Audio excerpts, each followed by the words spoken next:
It's time for our weekly dose of World Cup content, and today we're looking at the underdogs, the lower ranked teams who managed to reach the World Cup. At the time of recording, the lowest ranked team that will be at Russia 2018 is Saudi Arabia, who are currently the 65th best team in the world. Being the lowest ranked team at the tournament means the odds are stacked against Saudi Arabia, who are in Group A against hosts Russia, Egypt and Uruguay. But just because they're effectively the worst team at the tournament, that doesn't necessarily mean they're guaranteed to fail. Let's look at the past 5 World Cups and who was the lowest ranked team at each tournament, and check out how each one of them did. We'll start in 2014, where the lowest ranked team was Australia, who began the tournament as the 61st best team in the world. The Aussies were placed in a very tough group, taking on the holders Spain, the 2010 runners-up Holland, and a dangerous Chile side, so things weren't looking good from any angle for Australia. Well, it didn't look good on paper, and it looked even worse in reality. They needed to win their first game to have any chance of reaching the knockout stages, but they were beaten 3-1 by Chile. Their next game against the Netherlands at least gave Australia something to shout about, with Tim Cahill scoring one of the goals of the tournament before going on to lose 3-2. They then completed a hat-trick of defeats by falling 3-0 to Spain, leaving Brazil with 0 points to their name, one of 3 teams who failed to pick up a point that tournament. So Australia were no underdog story in 2014, but what about 4 years earlier? It was North Korea who were the lowest ranked team in South Africa, the 105th best team in the world at the time, and they too were handed a ridiculously tough group, drawn alongside Brazil, Portugal and the Ivory Coast. This was the second time that North Korea had qualified for the tournament, with the other being in 1966, and they incredibly reached the quarter-finals, eventually losing 5-3 to Portugal.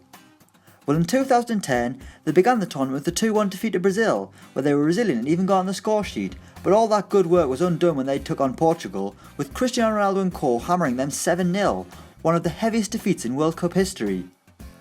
North Korea's journey ended with a 3-0 defeat to the Ivory Coast, and they went home with 0 points, with the players reportedly being punished by the government for their poor performance. Oh dear. And that's the only time we're mentioning politics in North Korea, so let's move on. In 2006, the lowest ranked team were Togo, who headed to Germany as the 61st best team in the world, entering their first ever and so far only World Cup as the worst team there. While the other 2 teams that we've looked at were handed almost impossible groups, things looked a little more promising for Togo, who were drawn in Group G against France, Switzerland and South Korea.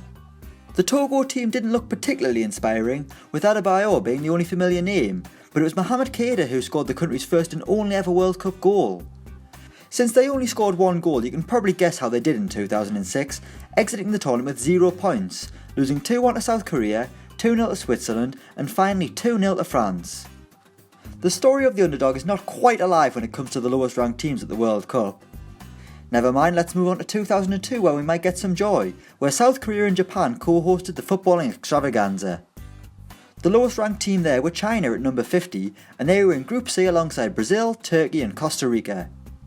Now China don't have a rich history of incredible footballers, and it's only now they're in the headlines due to the obscene money being thrown around in the Chinese Super League, but in 2002 the country got an absolute hammering, first losing 2-0 to Costa Rica, then 4-0 to the eventual champions Brazil, and ending their tournament with a 3-0 defeat to Turkey, who actually came third at that World Cup. So that's 4 teams we've looked at so far, and they've all finished bottom of their group with 0 points. This is not looking good for Saudi Arabia this summer. But we have one more team for you, and it's Nigeria, who were ranked 74th in the world when they arrived at the 1998 World Cup in France. Their side featured familiar names such as Celestine Babayaro, Kanu and JJ Okocha, and they were drawn in Group D to take on Spain, Bulgaria and Paraguay. Well, they began their tournament brilliantly by beating Spain 3-2, and they followed that up with a 1-0 victory over Bulgaria.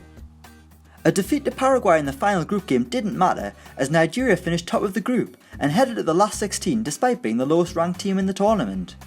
However, their dream came to an end in the first knockout round, losing 4-1 to Denmark, which may have been a blessing as they'd only have played Brazil in the next round and lost then. But there you have it, the lowest ranked team can actually have some success at the World Cup, as Nigeria proved 20 years ago. So that's how the lowest ranked team has done at the past 5 World Cups. Let us know how you think Saudi Arabia will get on in Russia this summer. Thanks for watching, and don't forget to like, share and subscribe.